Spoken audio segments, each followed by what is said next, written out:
শুরুতে আমার কাছে না আসলে একটা ঘটনা এসছে, যে ঘটনাটা আমি আসলে হুবহু পড়তে পারবো না, কারণ এটা পুরোপুরি ইংরেজিতে লেখা। কিন্তু আমি ঘটনাটা আপনাদের একটু জাস্ট বুঝিয়ে বলি। আমি জানি না যে এই ঘটনাটিকে আপনারা যদি চান তাহলে বলতে পারেন লাভ স্টোরি, আবার বলতে পারেন যে পুরো ব্যাপারটাই প্রচন্ড প্রচন্ড রকমের ভয়ঙ্কর, দুটোই বলতে পারেন। এই ঘটনাটার সবচেয়ে বড় ব্যাপার সেটা হচ্ছে এটার মধ্যে প্রচন্ড রকমের কষ্ট যেরকম রয়েছে, ঠিক একইভাবে ভয়ও রয়েছে। আর আমাদের এই ঘটনাটি পাঠিয়েছেন রোমিও মজুমদার, এবং তিনি লিখেছেন হোপ ইউ রিমেম্বার। আচ্ছা, তিনি প্রথমেই শুরু করেছেন এভাবে যে তিনি একটা ঘটনা এর আগে আমাদেরকে পাঠিয়েছিলেন, যে ঘটনাটা আমরা ছবিও আপনাদের কাছে দিয়েছিলাম এবং আপনাদেরকে বলেছিলাম যে একটা স্কেচ নিয়ে ঘটনা, যে একটা স্কেচ আঁকান তিনি, এবং সেই স্কেচ আমি জানি না কতটা আপনার মনে রয়েছে। আমরা সেটা পড়েছিলাম এবং তিনি সেটার জন্য থ্যাঙ্কস দিয়েই তার ঘটনাটা শুরু করছেন। এখন আমি আপনাকে প্রশ্ন করি যে প্রত্যেক রাতে আপনি যদি একইভাবে প্রত্যেক রাতে আপনি যদি দেখেন, মানে আপনার একটা স্বপ্ন এবং সেই স্বপ্নটা খুবই ভয়ঙ্কর একটা স্বপ্ন, যদি আপনি এইরকম দেখেন যে রেগুলার রাতের বেলায় কেউ আপনার কাছে আসছে বা আপনি সাউন্ড শোনেন, Why don't you die? Why don't you die? তুমি মরো না কেন? তুমি মরো না কেন? এইরকম একটা ঘটনা যদি প্রতিদিন ঘটে এবং সেম স্বপ্ন যদি আপনি দেখেন, এবং আপনি যদি দেখেন যে কেউ আপনি স্বপ্নের মধ্যে বুঝতে পারছেন কেউ আপনার দিকে তাকিয়ে আছে, আপনার দিকে একভাবে তাকিয়ে আছে এবং আপনাকে বলছে Why don't you die? এবং একইভাবে আপনি স্বপ্নটা যদি বার দেখেন, আর স্বপ্নের দৃশ্যপটটা হচ্ছে এরকম যে আপনি দেখছেন যে আপনি কোন একটা গ্রেভইয়ার্ডের মধ্যে এবং আপনি একা সেই গ্রেভইয়ার্ডে হাঁটছেন, এবং প্রতিদিন সেই একই গ্রেভইয়ার্ড, আকাশে চাঁদ, হালকা কুয়াশা এবং খুব অল্প অল্প একটা আলো, এবং আপনি গ্রেভইয়ার্ডের মধ্যে হাঁটছেন এবং আপনি বুঝতে পাচ্ছেন যে শুকনো গাছের পাতা ঝরে পড়ছে, এরকম একটা অবস্থায় আপনি হয়তো একদম সেই গ্রেভইয়ার্ডের মাঝখানে চলে আসলেন, এবং আপনি দেখলেন সেখানে একটা খুবই বৃদ্ধ একজন মানুষ যিনি একটা কবর খুঁজছেন, এবং এই কবরটা আপনি দেখছেন যে একটা grave, but this time he was not there, but instead of him I saw a lady. এবং আপনি প্রতিদিন দেখেন যে একজন বৃদ্ধ লোক কবর খোঁড়ে, এবং আপনি গ্রেভইয়ার্ডের মধ্যে যান এবং দেখেন যে এদিন সেই বৃদ্ধ লোকের বদলে একটা মহিলা, যাকে আপনি দেখছেন ভিক্টোরিয়ান ক্লথস পরে আছে এবং মাথায় একটা হ্যাট। আপনি দেখেছেন তো, আপনারা দেখেছেন নিশ্চয়ই, রানী কিভাবে থাকেন সেভাবে দেখেছেন নিশ্চয়ই, সুতরাং বুঝতেই পারছেন। এবং তিনি আপনার পাশাপাশি হাঁটছেন এবং তার মুখ টুক সবকিছু পেল হয়ে আছে এবং তার চোখ দুটো সম্পূর্ণ কালো, এবং তিনি আপনার পাশাপাশি হাঁটছেন, আপনার দিকে তাকাচ্ছেন, আপনাকে ফলো করছেন, এক পা এগোচ্ছেন, আবার এক পা থামাচ্ছেন, থেমে যাচ্ছেন, এবং আপনার কাছে এসে একটা সময় সে আঙুল তুলে কোন একটা জায়গা দেখিয়ে বলল, যেটা উনি লিখেছেন, বললে আপনি শুনতে খুব ভালো লাগবে, যে your girlfriend will look nice laying there inside। কোন একটা জায়গা দেখিয়ে বললো যে তোমার গার্লফ্রেন্ড ওখানে, তোমার গার্লফ্রেন্ডকে এই জায়গাটা তোমার গার্লফ্রেন্ডের সাথে চমৎকার ভাবে মানিয়ে যাবে। অ্যান্ড আপনি ঘুম থেকে জেগে উঠলেন। তাহলে কি হলো ব্যাপারটা? প্রতিদিন আপনি একই স্বপ্ন দেখেন, একটা গ্রেভইয়ার্ডের মধ্যে একজন বৃদ্ধ লোক কবর খুঁজছে, এবং একদিন আপনি দেখলেন যে বৃদ্ধ লোকটি নেই, তার বদলে একটা মহিলা যে কিনা আপনাকে ফলো করতে শুরু করলো, যার কিনা চোখ সম্পূর্ণ কালো ছিল, যে কিনা রানীর পোশাকে ছিল, এবং সে আপনাকে এসে বলল যে ওই যে দূরে কবরের মতন জায়গাটা দেখছো, ওইটা তোমার গার্লফ্রেন্ডের জন্য, বা এরকম কিছু একটা। আপনি ঘুম থেকে উঠলেন, ঠিক সেই মুহূর্তে ঘড়ির দিকে তাকালেন এবং দেখলেন ঘড়িতে 3টা বাজে, ঠিক রাত 3টা, এবং ফেব্রুয়ারি 8 তারিখ। সেটা কেমন লাগবে? আমাদের যে ভদ্রলোক ঘটনাটি পাঠিয়েছেন, তিনি সেই মুহূর্তেই তার গার্লফ্রেন্ডকে ফোন করেন, হু ওয়াজ ইন লন্ডন, এবং তিনি তাকে জিজ্ঞেস করেন যে তিনি ভালো আছেন নাকি কোনো সমস্যা হয়েছে, এবং তিনি বুঝতে পারেন যে কোনো একটা ঘটনা অবশ্যই ঘটতে চলেছে, না হলে তিনি এরকম স্বপ্ন কেন দেখবেন, এবং কেউ তাকে হয়তো সতর্ক করতে চাচ্ছে। দিন কেটে যায়, তিনি সবকিছু আস্তে আস্তে ভুলে যাওয়ার চেষ্টা করেন। আফটার 3 months তিনি হঠাৎ করেই যখন পুরো ব্যাপারটাই ভুলে গেছেন সেই সময় এটার খবর পান। আরো স্পেসিফিক্যালি যদি বলি তাহলে একটা ব্যাড নিউজ যে তার গার্লফ্রেন্ড ইজ হ্যাভিং ক্যান্সার এবং এটা সার্ভিক্যাল ক্যান্সার লাস্ট স্টেজ। এবং তিনি তার ডক্টরের সাথে কথা বলেন এবং জিজ্ঞেস করেন যে তিনি এটা খুবই রেয়ার 19 ইয়ার্স যার মাত্র 19 বছর বয়স একটা মেয়ের তার জন্য সার্ভিক্যাল ক্যান্সার। এবং তিনি বলেন যে বাট ইট হ্যাপেন অ্যান্ড সে হয়তো আর 3 মাস বাঁচবে, এই বেশি হয়তো বাঁচা তার পক্ষে সম্ভব না। এবং তখন তিনি কি করেন, তখন তিনি রেগুলার তার সাথে থাকতে শুরু করেন, বেশি সময় দেন, সবসময় কথা বলতে থাকেন ফোনে। এবং তিনি একেবারেই শিওর ছিলেন না যে আর কোনোদিন তার সাথে আর কথা বলা এরপরে আর কোনো কথা বলা সম্ভব হবে কিনা। দিন আবারও কাটতে থাকে এবং একটা পর্যায়ে তার ডাক্তার তাকে কল করে এবং বলে যে we can lose him her any time, এবং যে কোনো সময় আমরা তাকে, উনি যেভাবে লিখেছেন আর কি, যে কোনো সময় আমরা তাকে হয়তো হারিয়ে ফেলতে পারি। এবং তিনি তার সাথে কথা বলার সময় তিনি অলরেডি তিনি দেখতেন যে হ্যাঁ তিনি অবশ্যই সেই রাতেও আবার সেই স্বপ্নটা দেখলেন এবং তিনি খুবই ভয় পেলেন এবং তিনি যা বুঝতে পারছিলেন না যে ঠিক কি করা উচিত। এবং ওই সময়টায় তিনি ইন্ডিয়া ছিলেন এবং তিনি ছিলেন লন্ডনে। 1 সপ্তাহ গেল এবং তিনি একটা কল পেলেন তার সেই গার্লফ্রেন্ডের কাছ থেকে এবং তিনি কলটা ধরলেন ফ্রম দ্য আদার সাইড। এবং গার্লফ্রেন্ড না, তার বাবা ফোন করেছিলেন এবং তিনি বলেন যে প্লিজ টক টু হার, অর্থাৎ তার গার্লফ্রেন্ডের সাথে কথা বলতে বলেন। এবং তিনি বলেন যে হয়তো আর সম্ভব হবে না তাকে বাঁচানো।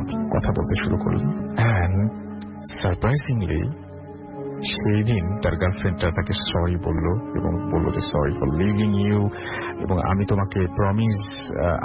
তোমাকে অনেক কিছু প্রমিস করেছি, বাট তোমার আসলে একটা ভালো লাইফ পাওয়া উচিত। এবং জাস্ট শেষ মুহূর্তে, একেবারে শেষ মুহূর্তে, কনভারসেশনের একেবারে শেষ মুহূর্তে সে বলে, আমি সেটাও যিনি মেইলটা পাঠিয়েছেন তার ভাষায় বলছি, give me 2 weeks, I will come back. Just আমাকে 2 সপ্তাহ সময় দাও, আমি এর মাঝখানে তোমার কাছে আবার ফিরে আসবো।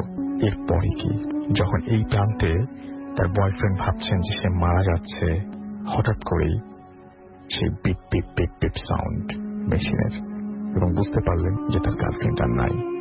ফোনের মধ্যে তিনি সেই শব্দটা শুনছেন। তিনি প্রচন্ড কষ্ট পেলেন এবং এটা কতটা অন্যরকম একটা ফিলিং বুঝতেই পারছেন। একটা মানুষ কথা বলতে বলতে ফোনের ও প্রান্ত থেকে মারা গেছে, আপনি এই প্রান্তে শুনছেন।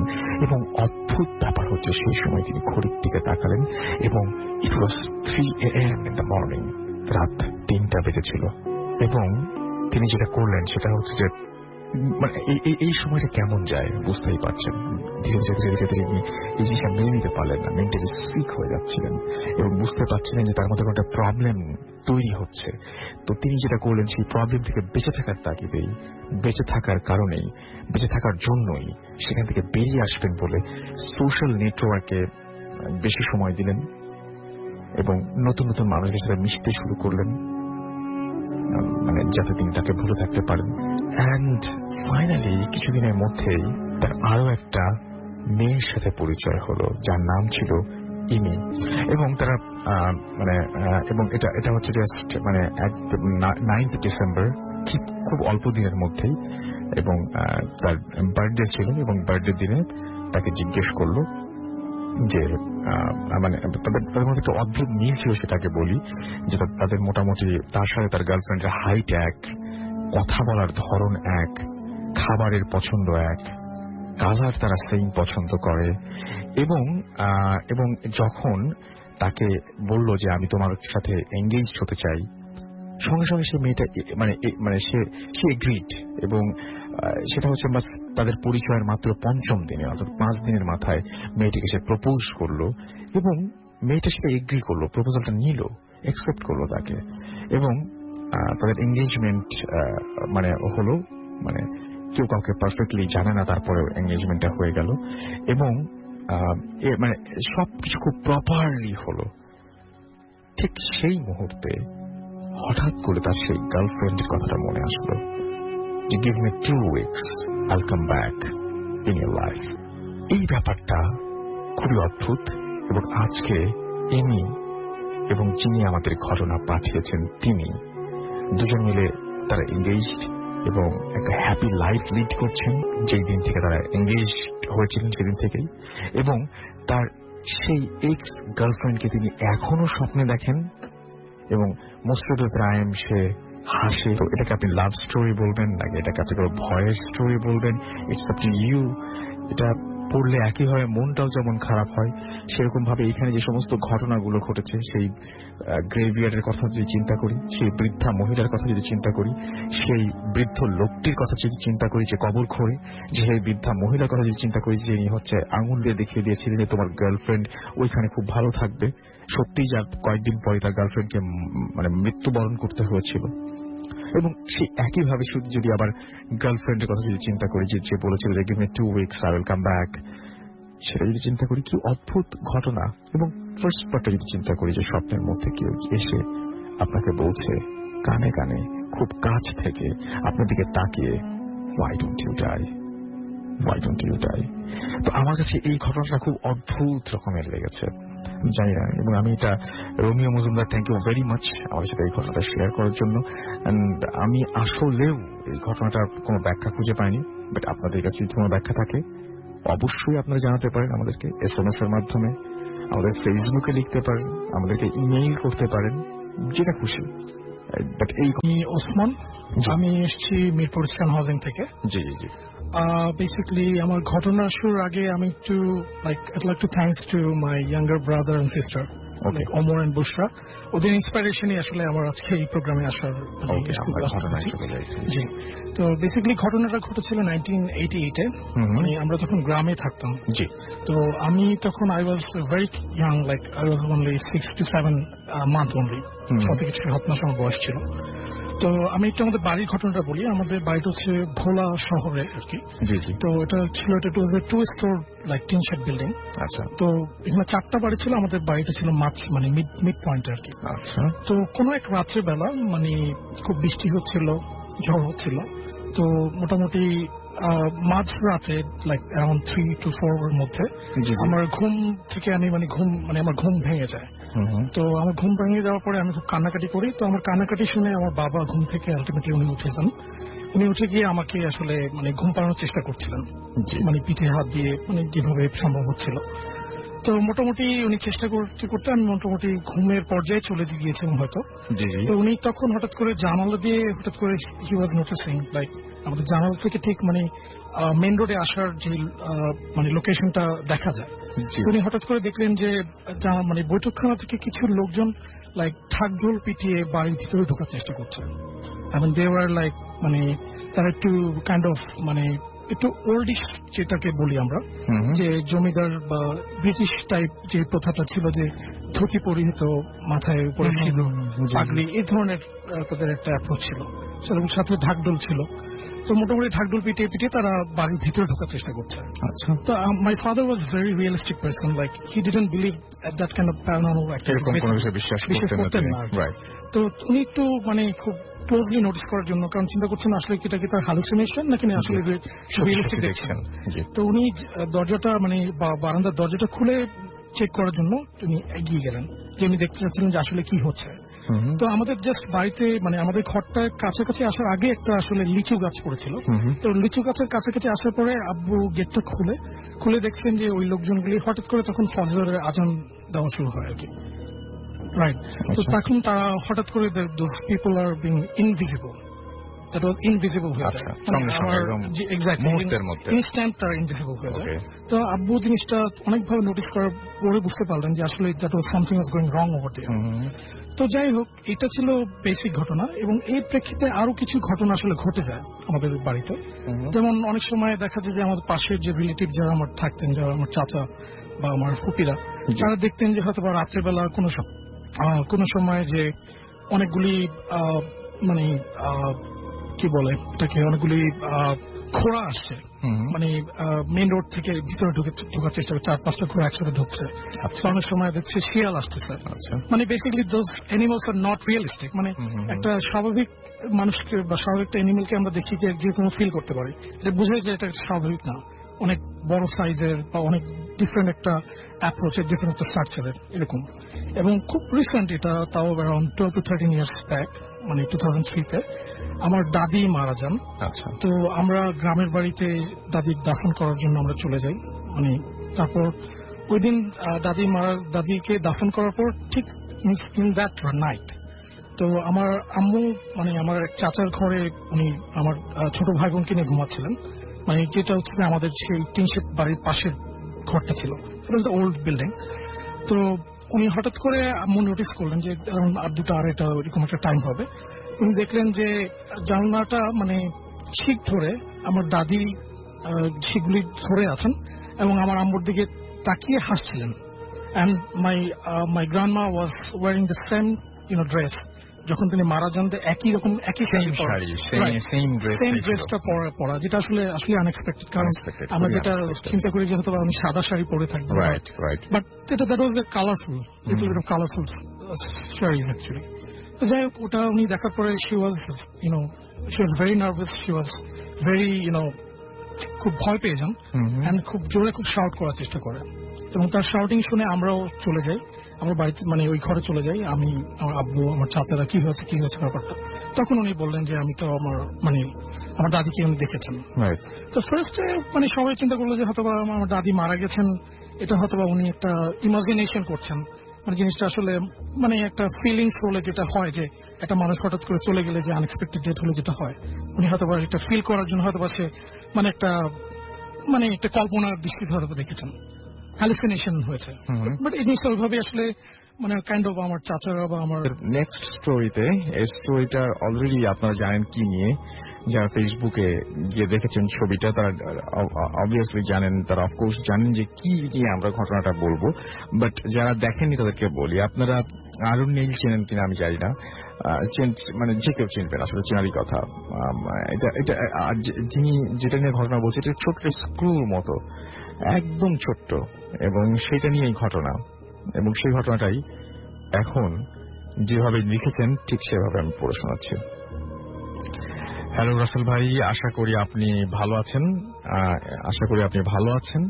আমি খুব ছোট একটা স্টোরি শেয়ার করার জন্য আজকে ইমেইল করেছি। এটাকে স্টোরি না বলে বের হতে এবং একটু কেয়ারফুল থাকতে। পুরো ব্যাপারটাই অনেক কনফিউজিং ছিল আমার কাছে।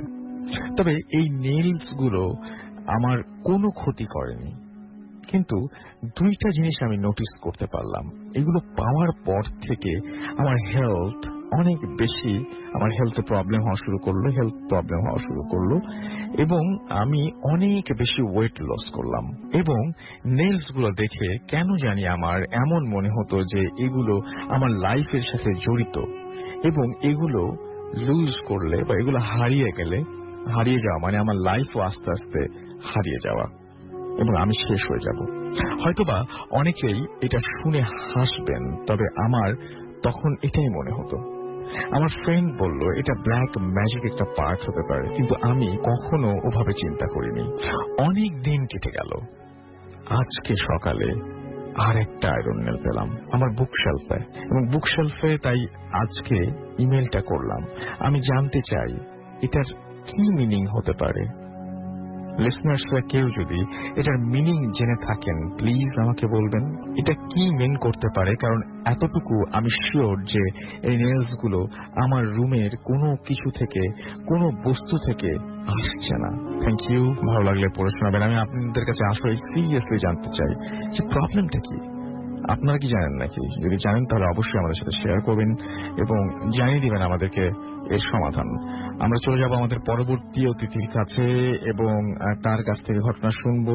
শুরুতে জানতে চাইবো আপনার নাম এবং তারপর আপনি প্লিজ একটু বলবেন যে আপনি কোথা থেকে এসেছেন, তারপর আপনার ঘটনায় যাব।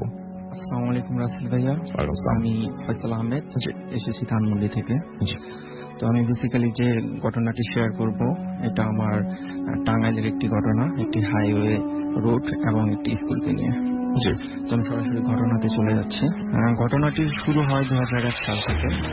তার আগে আমি একটু প্রাইমারি স্কুলের বর্ণনাটা দিয়ে নিই। সেটা স্ট্যান্ড থেকে হাফ কিলোমিটার দূরে ছিল এবং আশেপাশে বাড়িঘর তেমন ছিল না বলতেই চলে, শুধু একটা হাইওয়ে রুট ছিল পাশে। তো স্কুলের মধ্যে একটা আম গাছ ও একটা জাম গাছ ছিল, শতবর্ষী পুরাতন, এবং পিছনের সাইডে ছিল দুটি তাল গাছ।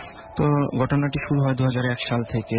2001 সালে ঠিক স্কুলের সামনে সেই হাইওয়ে রুটে একটি পাগলি মারা যায়।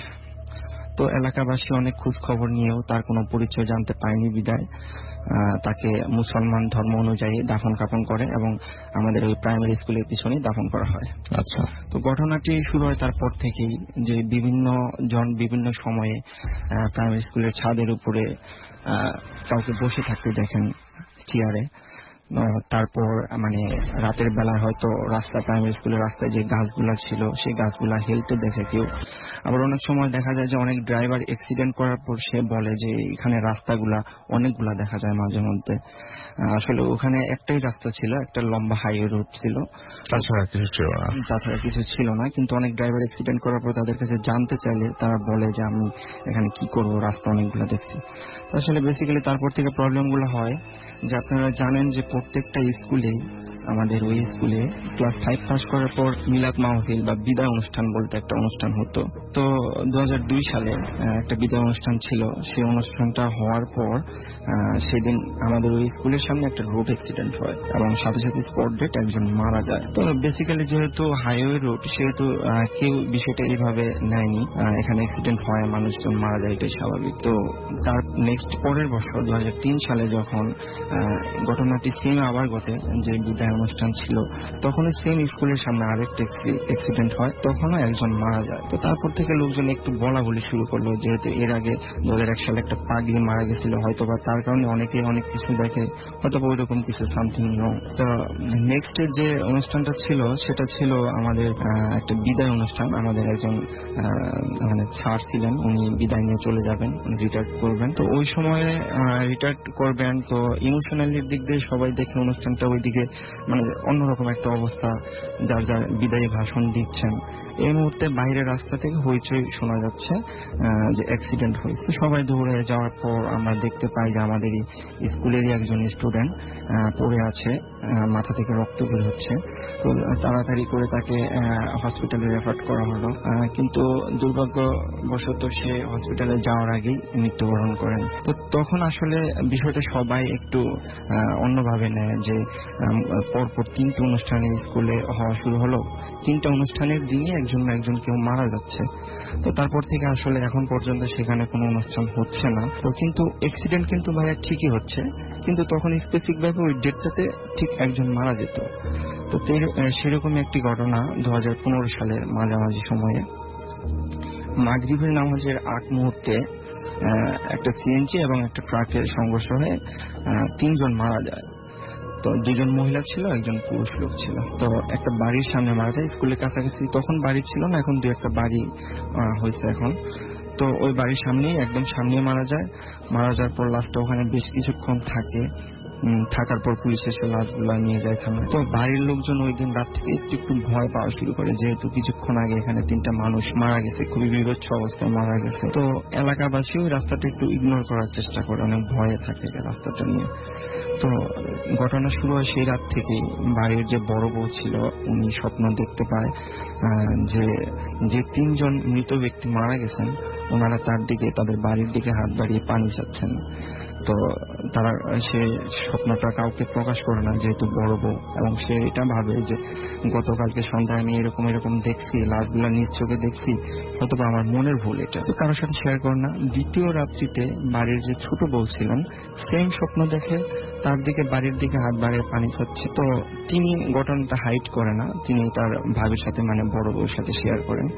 তো শেয়ার করার পর তিনি তখন প্রকাশ করেন যে সেম স্বপ্নটা গতকালকে রাত্রে আমিও দেখছি। তো তখন তারা ডিসকাস করেন যে সামথিং রং, এটা নিয়ে বসে থাকলে হবে না, তারা কোনো একটা হুজুরের পরামর্শ নেবেন। কিন্তু তারা হয়তো ভুল করেন, বা সেই দিন আর যাওয়া হয় না, কারোর সাথে কথা বলা হয় না।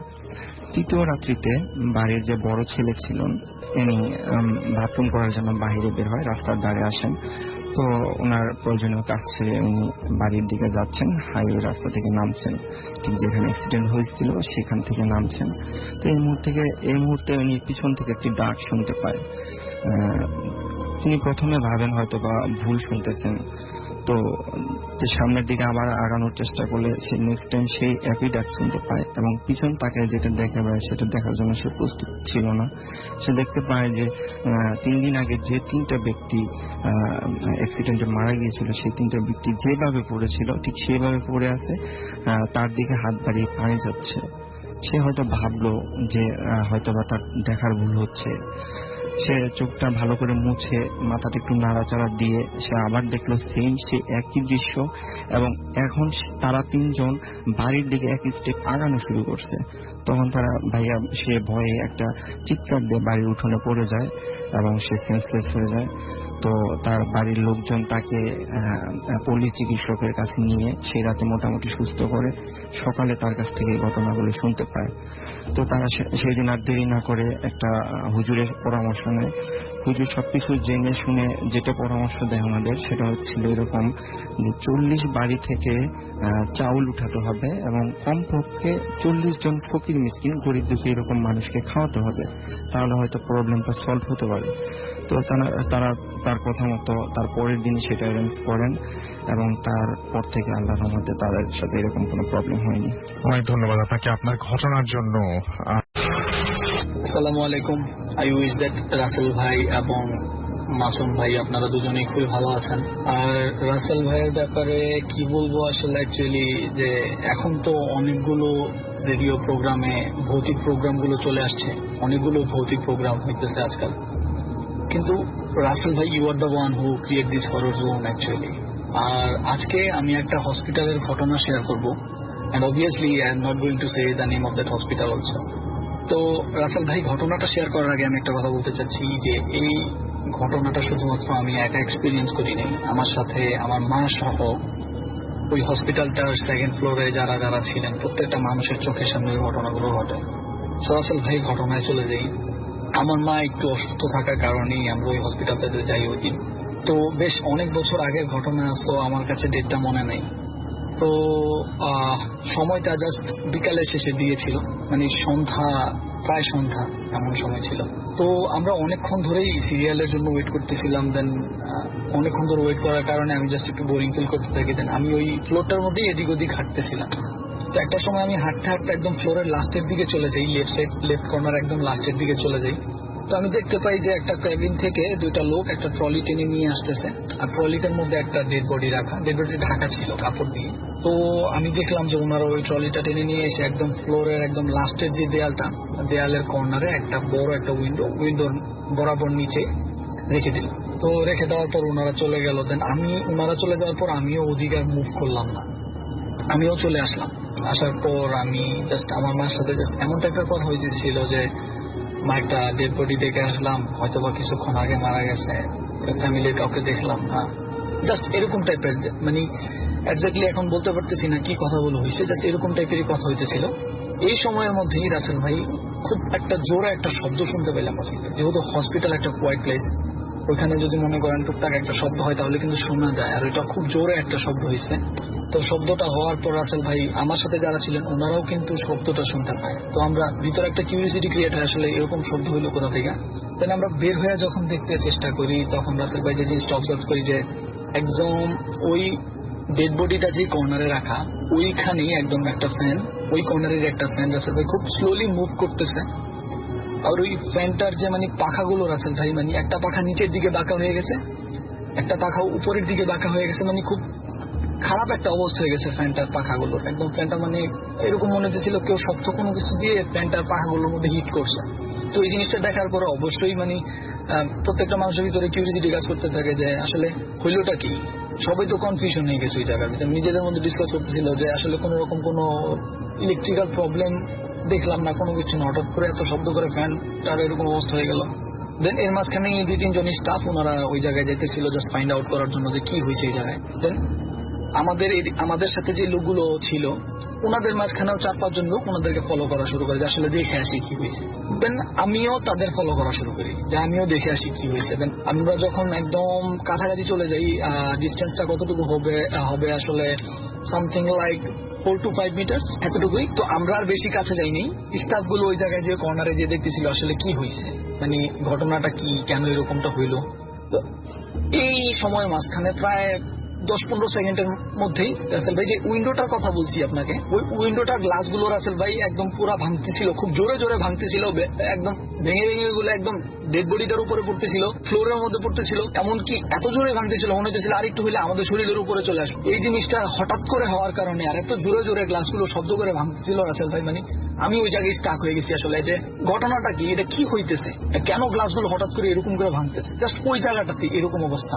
আমি আমার খেয়াল নাই এখন যে মানে আমাদের সাথে যারা ছিল তারা কি করছে, আমার এখন সত্যি অর্থে আমার জানা নাই। আমি রাসেল ভাই মানে বলতে পারবো না, আমি জাস্ট ঠান্ডার হয়ে গেছি ওই জায়গায়। আমি মানে এরকম একটা অবস্থা, দেন আমি হয়তো মানে নিতে পারতেছিলাম না আসলে, আমি পিছনের দিকে যে দৌড় দিয়ে আসবো ওই শক্তিটা মনে হয়, ওই সেন্সটা আমার মাথায় কাজ করতেছিল না। দেন আমি যখন দেখি যে না গ্লাসগুলো আমার উপরে পড়বে এরকম অবস্থা, দেন আমি পিছনের দিকে দৌড় দিয়ে ব্যাক করি। তো দৌড় দিয়ে আসার পর আমি যখন একদম আমার মার কাছে চলে আসি, তো আমার মা একদম আমার হাত ধরে ফেলে। আর আমি ওই সময় আমার মার ফেসটা আমি এক্সপ্লেন করতে পারবো না, ওনার চোখগুলো এত বড় বড় হয়ে গেছিল, উনি দেখতেছিল আসলে হইতেছে কি। সবাই এত আতঙ্কিত হয়ে গেছিল ওই জায়গায় যে মানুষগুলো ছিল। আর 2-3 জন মহিলা ছিল, ওনারা তো মনে হয় চিৎকার শুরু করে দিয়েছে আসলে, মানে কে কোথায় কোন দিকে চলে যাবে এরকম একটা অবস্থা। দেন আমার মা আমাকে টেনে নিয়ে হসপিটালে মানে বের হওয়ার জন্য চেষ্টা করে। যখন আমরা কি পিছনের দিকে ব্যাক করি, ওই সময় রাসেল ভাই আরেকটা শব্দ শুনতে পাই, যে মানে কি বলবো, শব্দটা জাস্ট এমন ছিল, এমন টাইপের একটা শব্দটা শোনার পর রাসেল ভাই যখন পিছনের দিকে তাকাই, রাসেল ভাই যে জিনিসটা দেখি, ওই ট্রলিটা যেখানে ডেড বডিটা রাখা, ওই ট্রলিটা এত জোরে ভাইব্রেশন করতেছে, মনে হইতেছে ওই ট্রলিটা থেকে লাশটা পড়ে যাবে একদম ফ্লোরের মধ্যে, এমন একটা অবস্থা। খুব দ্রুত, এত দ্রুত ভাইব্রেশন করতেছে। কিন্তু রাসেল ভাই একদম অনেস্টলি আমি আপনাকে বলতেছি, ওই এরিয়াটা সম্পূর্ণ ভিজিবল ছিল, ওইখানে লাইট ছিল, কিন্তু এই যে এত কিছু হইতেছে, কেন হইতেছে, এই সবকিছু দেখতেছি, যা যা ঘটতেছে সবকিছু একদমই স্পষ্ট দেখতে পেতেছি, কিন্তু কেন ঘটতেছে কেউ কিছু কিন্তু বলতে পারতেছে না। সবাই মানে কি বলবো এখন, আমার আসলে এখনো আমি যেটা ফিল করতেছি, আমি এখনো অনেক বেশি এক্সাইটেড যে আসলে আমি কি দেখলাম, আসলেও কি এই জিনিসগুলো আমার সামনে ঘটছে কিনা। তো আমার মা আমাকে টেনে নিয়ে বের হয়ে চলে আসে, অবশ্যই সে নিতে পারতেছিল না এই ঘটনাগুলো। রাসেল ভাই যখন আমরা বের হয়ে চলে আসি, আমার মার সাথে আমার তখনও এই জিনিসটা ডিসকাস হতেছিল, আসলেও কি এই ঘটনাগুলো ঘটছে। আমার মাকে আমি বলতেছিলাম, তুমি কি যে ওই ট্রলিটা যে কাঁপতেছিল ওইটা দেখছো, তুমি কি ওই যে গ্লাসগুলো ভাঙা দেখছো। আমি জাস্ট এইটা ফাইন্ড আউট করার জন্য চেষ্টা করতেছিলাম যে সত্যি কি এই ঘটনাগুলো ঘটছে কিনা। আমি অনেকদিন পর্যন্ত আসলে রাসেল ভাই এই জিনিসগুলো বিলিভ করতে পারি না যে আমার চোখের সামনেই ঘটছে এই জিনিসগুলো। দেন অনেকদিন পর্যন্ত আমার ভিতরে একটা প্রশ্ন কাজ করতে থাকে, এরপরে কি হয়েছে। যেহেতু আমি ওই সময় চলে আসি, দেন আমি আমার ফ্রেন্ডদের সাথে এই ঘটনাগুলো শেয়ার করতে, আমার ফ্রেন্ডরা ফার্স্টের দিকে বিলিভ করতে চেষ্টা করে না। দেন একদিন কলেজ থেকে ব্যাক করার সময় আমার ফ্রেন্ডদের বলি যে চলো আসলে দেখে আসি আসলে যে পরবর্তীতে কি হয়। দেন আমরা যাই, আমি 2-3 জন ফ্রেন্ড আমরা যাই। যাওয়ার পর অনেক স্টাফ ছিল, একজাক্ট ওই ফ্লোরটাতেই যাই। যাওয়ার পর অনেকের কাছে জিজ্ঞেস করি, নার্স যারা ছিলেন ওনাদের কাছে জিজ্ঞেস করি যে আসলে এরপরে কি হয়েছে। কিন্তু রাসেল ভাই তারা এমন একটা অ্যাক্ট করতেছিল যে তারা আসলে জানেই না কি হয়েছে, এমন কোনো ঘটনা ঘটেই নেই। মেবি তারা হসপিটালটার রেপুটেশন রক্ষার জন্য এরকমটা করতেছিল, and obviously that is their job. তো রাসেল ভাই আমি এরপরে আর ফাইন্ড আউট করতে পারি না যে আসলে শেষটা কোথায় ছিল, কিভাবে শেষ হয়েছে বা কিভাবে তারা এটা সলভ করছে এই প্রবলেমগুলা। কিন্তু রাসেল ভাই আমি যে ঘটনাগুলো বললাম একদম 100% সত্য ঘটনা, আর আমি জানি না যে কিসের কারণে এগুলো হয়েছে। তো থ্যাংকস টু অল লিসেনার্স, আর দোয়া করি ভালো থাকেন। আল্লাহ হাফেজ। Bhoot FM, the night comes alive with Ramin Form.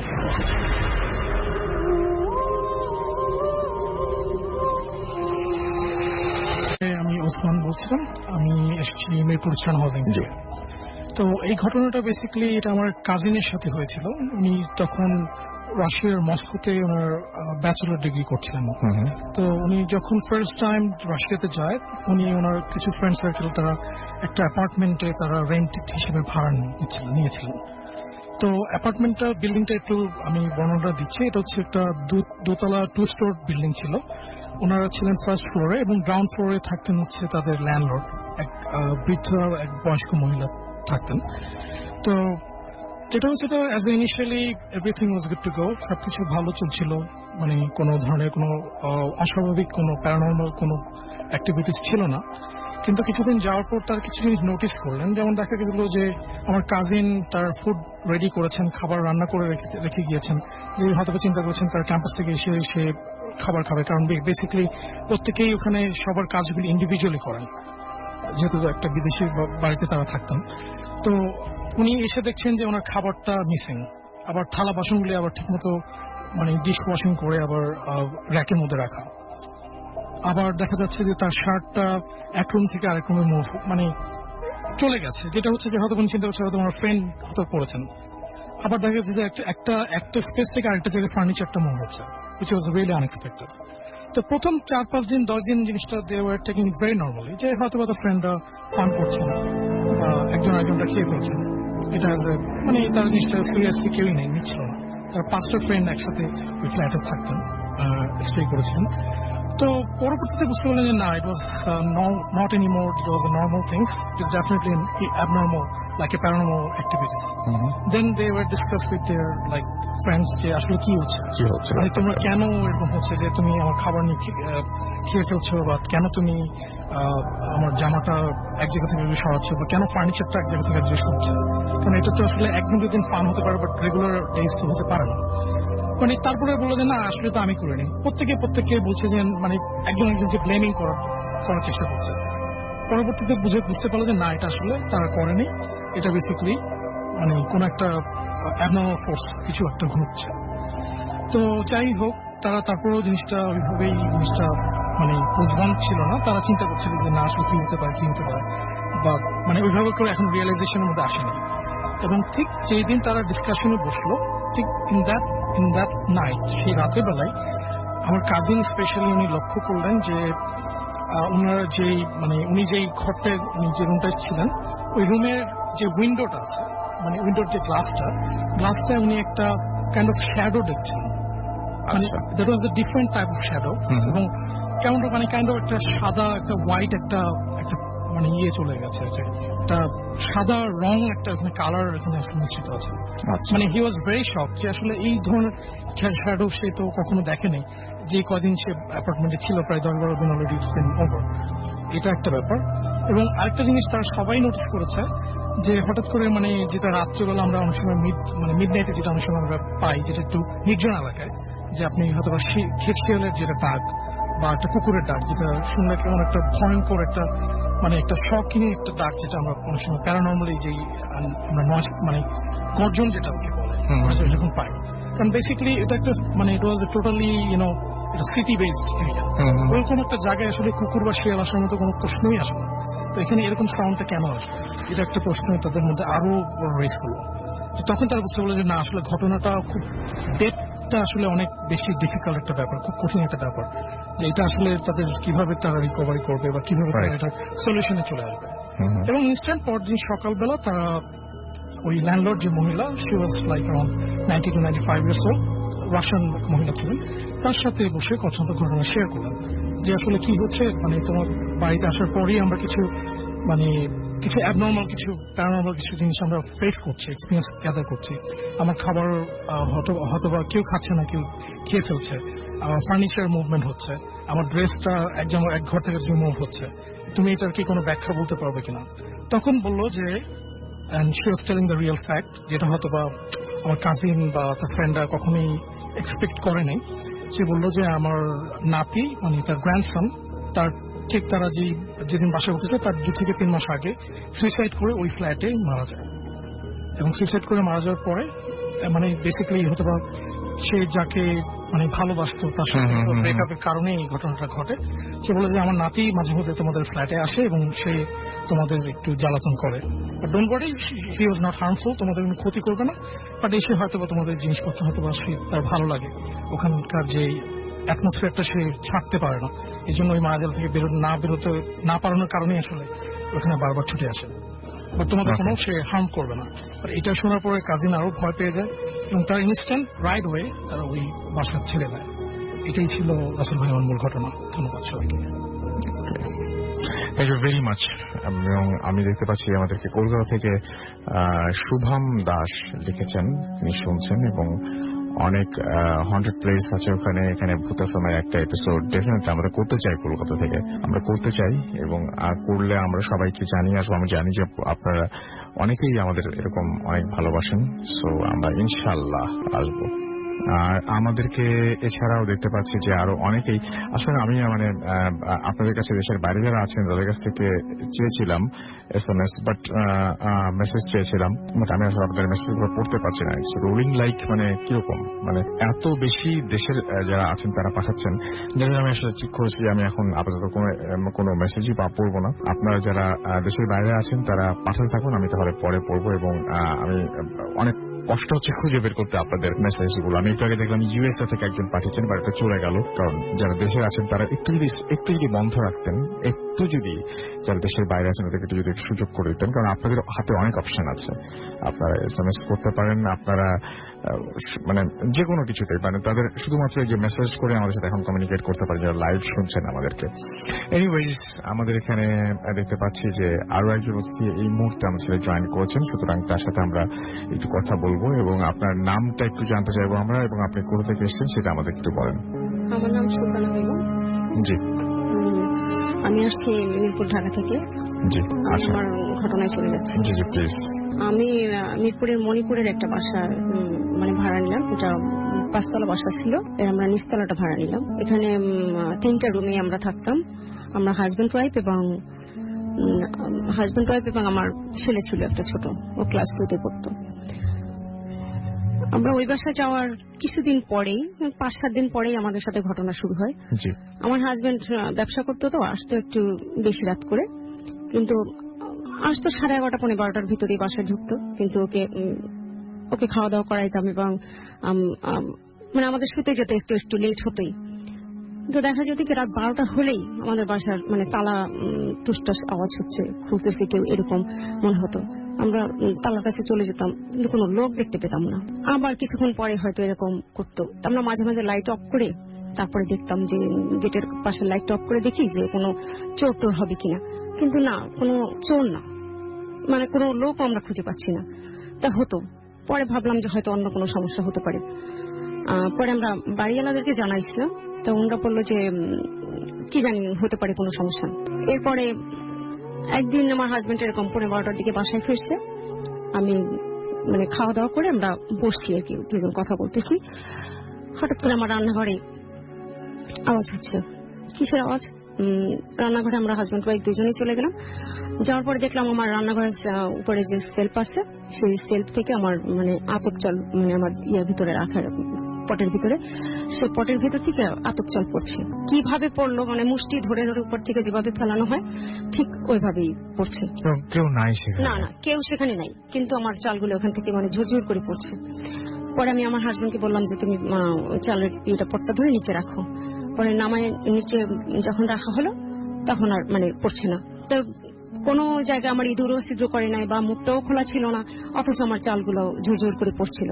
মনে হচ্ছিল যে কে যেন হাতে করে উপর থেকে ছাড়ছে এরকম। এরপরে রাতের বেলা একদিন আমরা শোয়া, আমার ছেলে আমার পাশ থেকে চিৎকার করে উঠছে। আমার ছেলে তখন ছোটই, ক্লাস 2-তে পড়ে। হঠাৎ করে চিৎকার করে উঠলো। মানে ফ্ল্যাটের ভিতরে কোনো সমস্যা হতো না, কিন্তু বাইরে দিয়ে বা বারান্দার ভিতর দিয়ে হতোই। ওই মানে যতদিন আমি বিল্ডিং এ ছিলাম ততদিনই মানে মনে হয় যে নাচ গান করতেছে, ঝুমঝুম ঝুমঝুম আওয়াজ করে, মানে কেউ না কেউ ওখানে আছে এরকম। মানে কেউ হয়তো আছে, কিন্তু আমরা গেলে দেখতে পেতাম না, মানে আমাদের চোখের বাইরে, নজরে আসতো না আর কি এরকম। পরে আমি 1.5 বছর এই বাসায় ছিলাম। এরপরে আমার মানে খুব ভয় লাগতো যে এরকম কেন হচ্ছে। আবার হাজবেন্ডও সারাদিন বাসায় থাকতো না, ছেলেটা স্কুলে চলে যেত। পরে আমরা ওই বাসা ছেড়ে দিয়ে অন্য বাসায় চলে গেছি। এই হলো আমার ঘটনা। Thank you very much. এবং আপনার সঙ্গে আপনার মেয়ে এসছেন, যিনি আমাদের ঘটনাটা পাঠিয়েছিলেন। আমরা একটু তার সাথে একটু কথা বলি। কি নাম আপনার? আমার নাম সানজিদা সুন্নি। কি করেন আপনি? পড়াশোনা করছি কোন ক্লাসে? ক্লাস 6-এ। ক্লাস 6-এ এখন পড়াশোনাটা বেশি করতে হবে আমাদের, সেটা সবচেয়ে বেশি জরুরি আর কি। থ্যাংক ইউ ভেরি মাচ সঙ্গে আসার জন্য। এবং আপনি এখন যার কথা শুনলেন তিনি আমাদের ইনফ্যাক্ট ইমেলটা করেছিলেন, পরে তার ফ্যামিলি মেম্বার তার সঙ্গে এসে ঘটনাটা শেয়ার করেছেন। Thank you. আমরা এর পরে যেটা করতে পারি সেটা হচ্ছে আমরা আরো একটা ঘটনায় যেতে পারি, তবে তার ইমেলটা আমাদের একজন লিসনারই আমাদেরকে পাঠিয়েছেন এবং তিনি যেভাবে লিখছেন আমি সেভাবে পড়ছি। তিনি লিখছেন, আসসালামু আলাইকুম রাসেল ভাই, মাসুম ভাইকে আমার সালাম দিবেন। আপনি কেমন আছেন জিজ্ঞেস করব না, কারণ আমি জানি আপনি ভালো আছেন এবং সবসময় ভালোর দলেই থাকেন। আমি ভূত এফএমের একজন নিয়মিত শ্রোতা। 2011 থেকে ভূত এফএম শুনি। আমার জীবনে অনেক ভৌতিক ঘটনা রয়েছে, অনেকবার অনেক কিছুই দেখেছি। তবে আজ ভূত এফএমে আমার দেখা একটা ভয়ঙ্কর স্বপ্নের কথা বলবো। জানি না কতটা ভয়ের, বাট আমার কাছে খুব ভয় লেগেছিল এবং যখনই এই স্বপ্নের কথা মনে আসে তখনই খুব ভয় লাগে। এবং সেই ঘটনাটি হচ্ছে যে প্রায় 6 মাস আগে দেখা একটা স্বপ্নটা এরকম। বলে রাখা ভালো, আমি গাজীপুর শ্রীপুরে থাকি। স্বপ্নে দেখলাম আমি যে কোনো একটা কাজে শ্রীপুরে গিয়েছি, কাজটা শেষে বাসায় ফিরবো, তখন শ্রীপুর বাজারেই ছিলাম। দেখলাম চারিদিকে অন্ধকার, আকাশ কালো হয়ে গেছে, খুব বৃষ্টি আসবে বলে মনে হচ্ছে। আমি বাজার থেকে বের হলাম বাসার উদ্দেশ্যে এবং বাসার উদ্দেশ্যে হঠাৎই মনে হলো যে সারা বাজারে আর কেউ নেই, আমি একা, দোকানপাট সব বন্ধ। মনে হচ্ছে অনেক বছর যাবত যেন সবকিছু বন্ধ অবস্থায় আছে। আমি রিকশায় করে বাড়ি ফেরার উদ্দেশ্যে বাজারের যে স্থানে রিকশা থাকে সেখানে গেলাম। গিয়ে দেখি সেখানে কোনো রিকশা নেই এবং এদিকে আবহাওয়ার অবস্থা খুব খারাপ হতে লাগলো। অনেক বাতাস, মনে হচ্ছে আকাশ ভেঙে পড়বে, আকাশ মেঘে ঢাকা। যদিও সময়টা ছিল দুপুর, আমার কাছে মনে হচ্ছিল যেন সন্ধ্যা হয়ে গেছে। মোবাইলে দেখলাম ঠিক 2:25 বাজে। রিকশা না পেয়ে হাঁটা শুরু করলাম আমার বাড়ির রাস্তায়। রাস্তার চারপাশে অনেক গাছ, একটু পর পর বাঁশ বন, বাতাসে সবকিছু ভেঙে পড়ার মতো শব্দ। এদিকে টিপ টিপ বৃষ্টি পড়তে শুরু করলো। আমি তাড়াহুড়ো করে হাঁটতে লাগলাম। হঠাৎ দেখি পেছনে কেউ ডাকলো, আরিফ ভাইয়া একটু দাঁড়াও না প্লিজ। একটা বাচ্চার ভয়েস শুনে আমি মনে একটু সাহস পেলাম, মনে মনে একটু ভয়ই পাচ্ছিলাম। পিছনে তাকাতেই অচেনা একটা ছেলে, 10-12 বছর হবে, কাঁধে স্কুল ব্যাগ। তাকে আমি চিনলাম না। সে অনেক কথাই আমাকে বলল, ভাইয়া কেমন আছেন, কই গেছিলেন। আমি সব উত্তর দিলাম।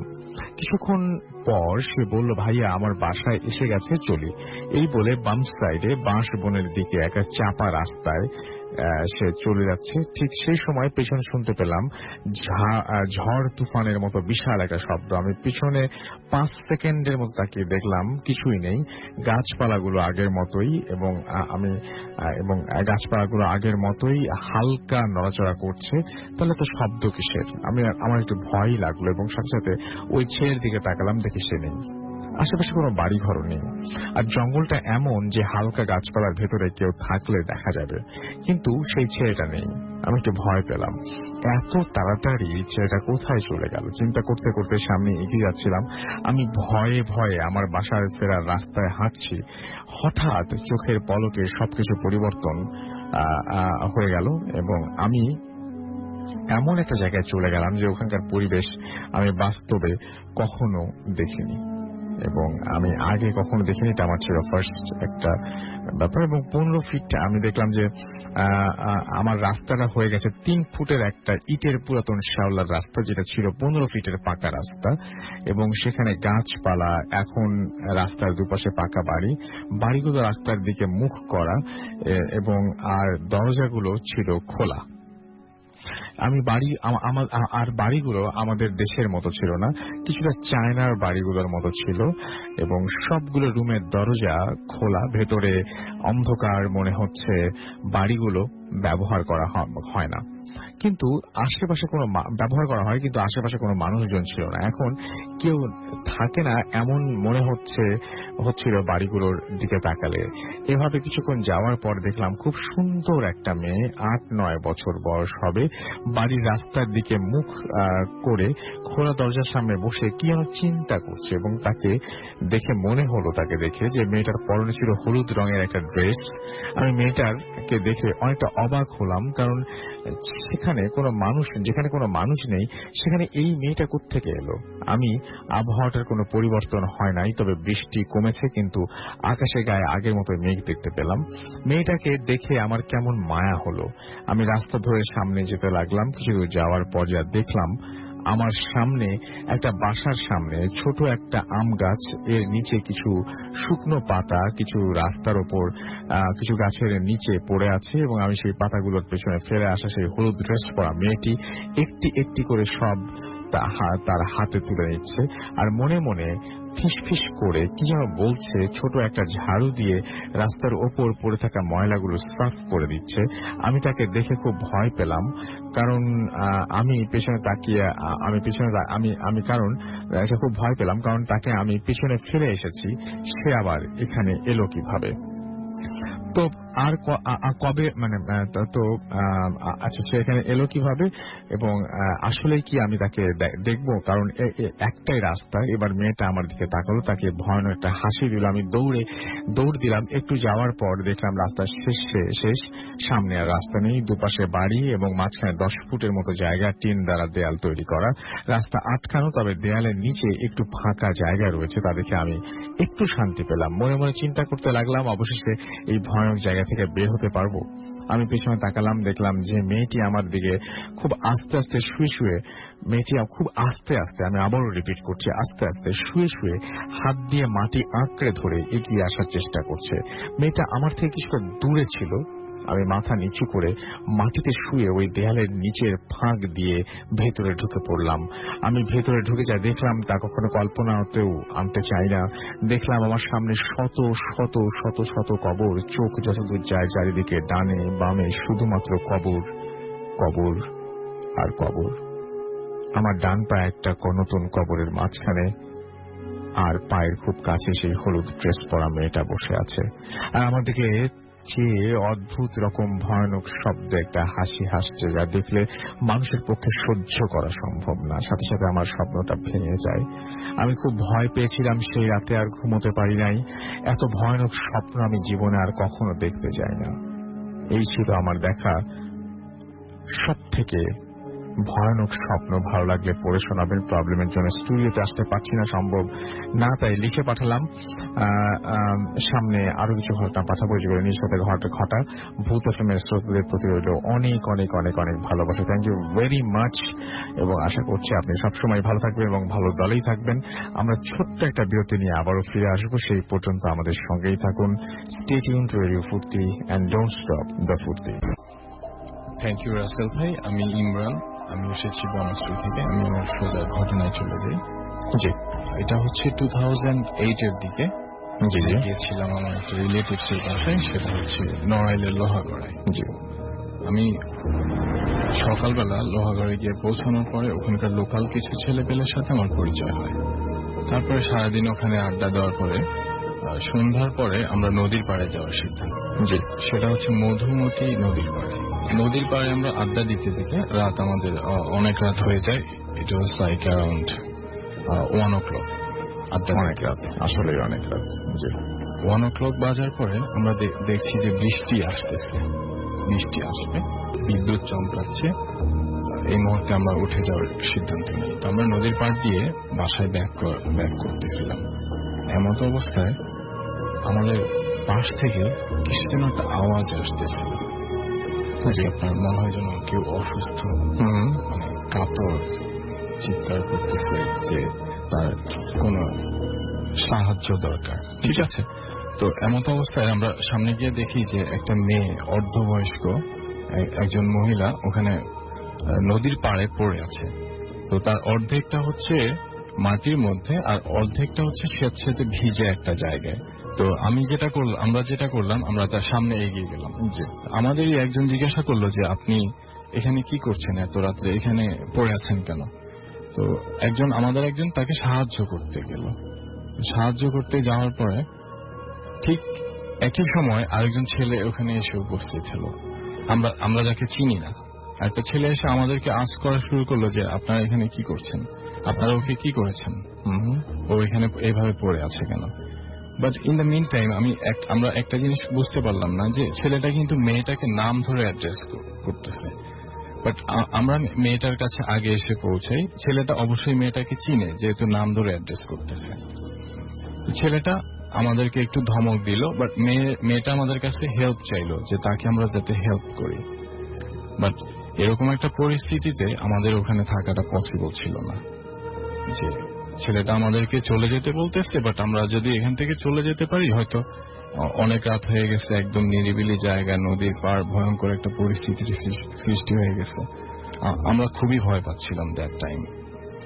তো আমরা চলে যাওয়ার সিদ্ধান্ত নেই। আমরা তিনজনই ওখানে ওই জায়গাটা লিভ করি।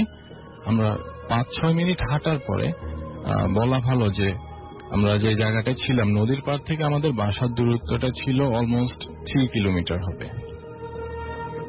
পরবর্তীতে আমরা ওখান থেকে যখন 5-6 মিনিট হেঁটে বাড়ির উদ্দেশ্যে যাচ্ছিলাম, ঠিক সামনের দিকে যাওয়ার পরে দেখি যে ছেলেটা আমাদের সামনে। আমরা খুব দ্রুত হেঁটে যাচ্ছিলাম, ছেলেটা আমাদের সামনে থেকে বিপরীত দিক থেকে সামনে আসলো। আসার পরে ছেলেটা আমাদেরকে বলতেছে যে তোমরা এখনো যাও নাই, তোমরা এখনো কেন যাচ্ছ না, তাড়াতাড়ি তোমরা লিভ করো। ঠিক আছে, তোমাদেরকে তাড়াতাড়ি যেতে বলছি, তোমরা তাড়াতাড়ি যাও। আমরা আরো বেশি ভয় পেয়ে গেলাম, কি হচ্ছে এসব আমাদের সাথে, হোয়াটস গোয়িং অন। আমরা খুব এবার আমরা দৌড়ানোর প্রস্তুতি নিলাম যে না, আমরা এখানে এই পরিস্থিতিতে আর থাকতে হবে। হ্যাঁ, অবশ্যই পালাতে হবে, কারণ বিষয়টা অনেক ভয়ঙ্কর। নদীর পাড়ে একটা ঘটনা ঘটলো, তাদেরকে আমরা ওখানে দেখলাম, এখন এখানে এসে দেখি সে আমাদের সামনে। আমরা তখন দৌড়াচ্ছি মোটামুটি রাত্রেবেলা, তখন 1 o'clock এরকমই হবে। তো দৌড়ানোর পরে সামনে গিয়ে দেখি যে মেয়েটাকে আমরা নদীর পাড়ে দেখছি ঠিক সেই মেয়েটা আমাদের সামনে। সে আপনার টাইপ অফ গুজো হয়ে আমাদের সামনে দাঁড়িয়ে বলতেছে যে আপনার গুজো হয়ে দাঁড়িয়ে আছে, ওর চোখগুলা ঝলসানো, কাদা মাখা শরীর, আর হচ্ছে রক্তাক্ত অবস্থায় সে আমাদের সামনে দাঁড়িয়ে যে বলতেছে যে তোমাদেরকে থাকতে বলছি, আমাকে বাঁচানোর জন্য তোমরা চলে আসছো, তোমরা কেন চলে আসছো আমাকে ছেড়ে? দ্যাট টাইম পরিস্থিতিটা এরকম হয়েছিল যে আসলে সেন্সলেস হয়ে গেছে, স্পেশালি আমি সেন্সলেস হয়ে গেছি, আমার আর কিছুই বলার ছিল না। হ্যাঁ, ওই মুহূর্তটায় পরে আমি ওখানেই লুটে পড়ি, বাট আমি আর কিছুই বলতে পারবো না। আফটার দ্যাট মর্নিং এ আমি যখন ঘুম থেকে উঠি তখন আমি দেখি যে আমার রিলেটিভস এর বাসায় আমি শুয়ে আছি বিছানার মধ্যেই। তো আমি উঠার পরে জিজ্ঞাসা করলাম যে আমাকে রাতের বেলা এখানে কে আনছে, আমি কার সাথে আসছি। পরে বললো যে তুমি একাই আসছো, নিজে নিজে এসে এখানে শুয়ে গেছো। আমি আর খুঁজে পেলাম না যে আমি কিভাবে আসলাম ওখানে, কি অ্যাকচুয়ালি ঘটেছিল। Thank you very much. আপনাকে অনেক অনেক অনেক অনেক ধন্যবাদ। আমি দেখতে পাচ্ছি হুমায়ুন ফুয়াদ রহমান আমাদেরকে ক্যানবেরা অস্ট্রেলিয়া থেকে SMS করে এখানে টেক্সট করেছেন, এবং টেক্সট করে তিনি জানিয়েছেন যে তার কাছে তিনি বলছেন যে এখানে এখন ভোর, বেশ ভয় লাগছে। আমাদেরকে সোহেল ম্যাক্স সেলালা ওমান থেকে SMS করেছেন, এবং তিনি বলছেন এত ভয় লাগে কেন। আজাদ আমাদের SMS করেছেন, আজাদ সোহাগ নিউ ইয়র্ক থেকে, এবং তিনি লাইভ শুনছেন ভূত FM, এবং তিনি লং লিভ ভূত FM। দোয়া করবেন ভাই যেন আমরা বহুদূর যেতে পারি, এবং আশা করছি আপনাদের সাথে নিয়ে আমরা সেই বহুদূর যাব। আমরা চট করে একটা ঘটনা শুনে নেই, আমাদের আরো একজন লিসনার আছেন, তার কাছ থেকে নামটা একটু বলবেন প্লিজ, তারপরে আমরা ঘটনায় যাব। থ্যাংক ইউ রাসেল ভাই, আমি রিমন, আমি এসছি মিরপুর থেকে। আসলে আমি সরাসরি ঘটনায় চলে যাই। তো আমার যে ঘটনাটা সেটা হচ্ছে মিরপুর একটা বাসাকে নিয়ে, যে বাসায় আমরা এখন আছি। তো সঙ্গত কারণে বাসার নামটা আমি বলতেছি না। তো যে ঘটনাটা হয়েছে সেই ঘটনাটা হচ্ছে মিরপুরে আমরা যে বাসাটায় উঠি, সে বাসাটা হচ্ছে গিয়ে নতুন ওঠার পরে আমি জানি যে মিলাদ দেওয়া লাগে, তো আমরা মিলাদটা দেই না, বাসায় উঠে যাই। তো বাসায় ওঠার পরে সুন্দর করে যাচ্ছিল কয়েকটা দিন ভালোভাবেই। তো ঘটনাটা শুরু হয় কয়েকদিন পর। তো আমি একদিন রাতে যখন আমার রুমে ছিলাম, তো রাতে যখন ঘুম ভাঙলো, তো আমি উঠবো এমন সময় পানি খাওয়ার জন্য, তো দেখলাম যে ব্যালকনিতে একটা মেয়ে দাঁড়ায় আছে। তো আমি মনে করছিলাম যে সেটা হয়তো আমার মা হবে, তো আমি অতটা জিনিসটা মানে আমলে নেই নাই। তো সকালবেলা আমি আম্মুকে বললাম যে আম্মু তুমি কি রাতে আসছিলা নাকি আমার রুমে? তো আম্মু বললো কি না আমি আসি নাই। তো আমার জিনিসটা তেমন আমি নিই নাই। তো এরকম কিছু ঘটনা দেখা যায় যে আম্মু কোনোদিন রাত্রে উঠলো রান্না করতে, মানে টয়লেটে যাওয়ার জন্য, তো দেখলো যে রান্নাঘরে কোনো একটা মেয়ের অবয়ব, তো দেখলো যে কেউ হয়তো রান্নাঘরে যাচ্ছে বা কিছু বাসন কাসন পড়ে যাচ্ছে। তো আম্মু জিনিসটা আব্বুকে বলে, তো আব্বু জিনিসটা বললো কি এটা হয়তো কোনো বিড়াল বা কিছু হবে, তুমি জিনিসগুলা এত নিও না ভিতরে। তো আমার একদিন আমার বড় আপু আসে আমাদের বাসায়। তো সে যখন ছিল তার পরের দিন আমার ভাগ্নি ওয়াশরুমে যাবে গোসল করতে যাবে, সে মানে লকটা বন্ধ করে সে গোসল করতেছিল। তো অনেক সময় কেটে গেল। তো আমরা সবাই দেখলাম যে মানে সে আসতেছে না। তো আমরা অনেক নক করলাম, ভিতরে দেখলাম যে অনেক ধস্তাধস্তির আওয়াজ। তো আমরা সবাই চিৎকার দিলাম, অনেক ধাক্কাধাক্কি দিলাম, তো ভিতরে কারোর কোনো সাড়া ছিল না। তো আমরা মানে অনেক পাশে থেকে সবাই আসলো। তো আমরা লকটা ভেঙে দেখলাম যে আমার ভাগ্নি ড্রাম ছিল আমার বাথরুমে, তো ড্রামের মধ্যে তার মাথাটা অর্ধেক ডুবানো ছিল। তো আমরা তাকে অজ্ঞান অবস্থায় আমরা তাকে হসপিটালে নিয়ে যাই। তো এই ঘটনাটা ঘটার পরে আব্বু জিনিসটা একটু মানে আমলে নেয়। তো তারপর একজন হুজুরকে ডাকে আমাদের পরিচিত। তো হুজুর আসলো, এসে তিনি বাসার কন্ডিশন দেখে তিনি বলল যে আপনাদের বাসায় সমস্যা আছে, মানে এই বাসাতে যে উঠছেন আপনারা কিছু না জেনে উঠছেন, হয়তো বাসার সমস্যা আছে। তারপর উনি কিছু বাসা বন্ধ করে দিল। তারপর আমরা শুনলাম যে বাড়িওয়ালার কাছ থেকে যে এই বিল্ডিং এ একটা মেয়ে ছিল, তো মেয়ের বাবা মা প্রত্যেকদিন ঝগড়া করতো। তো মেয়েটা এটা সহ্য করতে পারতো না, সে দুজনকে বুঝাতো, কিন্তু তার বাবা মা এরকম ঝগড়া করতো। ইন্টারনেটে তার মা চলে যায় তার বাবাকে ছেড়ে। তারপর মেয়েটার বাবা মেয়েটার উপর অনেক অত্যাচার করে। তারপর মেয়েটা করলো কি, তার মা নেই, মেয়েটা সুইসাইড করলো। তো এই ঘটনাটাই ফেস ছিল এরকম। তো এখনো আমাদের বাসার মধ্যে এখনো অনেক এরকম অনেক ছোটখাটো ঘটনা দেখা যায়। তো ইভেন আমি যখন একদিন মিররে মানে ওয়াশরুমে যাচ্ছিলাম, যখন ওয়াশরুম থেকে বের হচ্ছিলাম, তো দেখলাম যে মিররে একটা মেয়ের ফেস। তো এটা দেখে আমি মানে অবাক হয়ে যায় যে কি ঘটতেছে সব বাসায়। আপনি নিজে দেখেছেন? আপনার নিজের চোখের সামনে? হ্যাঁ, নিজের চোখের সামনে দেখলাম।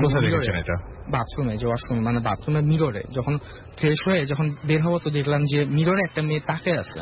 এটা আপনার বাসায়? হ্যাঁ, আমাদের বাসায়। ওইটা আপনার ফ্যামিলি মেম্বার জানে? কাউকে জানিয়েছেন? হ্যাঁ বলছি, বাবাকে বলছি। তো বাবা ইভেন আমি বললামও যে আমি এই বাসায় থাকবো না, আমি মেসে উঠে যাবো, ফ্রেন্ডসদের সাথে উঠে যাবো। তা বাবা বললো কি ঠিক আছে, দেখি তুমি জানো না, আমি যত তাড়াতাড়ি পারি দেখি একটা কিছু করবো। তো ইভেন এখন এরকম অনেক ঘটনা ফেস হয়ে আমরা সবাই বাসায়, কিন্তু বাবা এগুলো কিছু বলে না, কারণ আমি যদি ভয় পাই। তো ইভেন অনেক রকমের ঘটনা এখনো চলতেছে। ওকে, থ্যাংক ইউ ভেরি মাচ। আপনার সাথে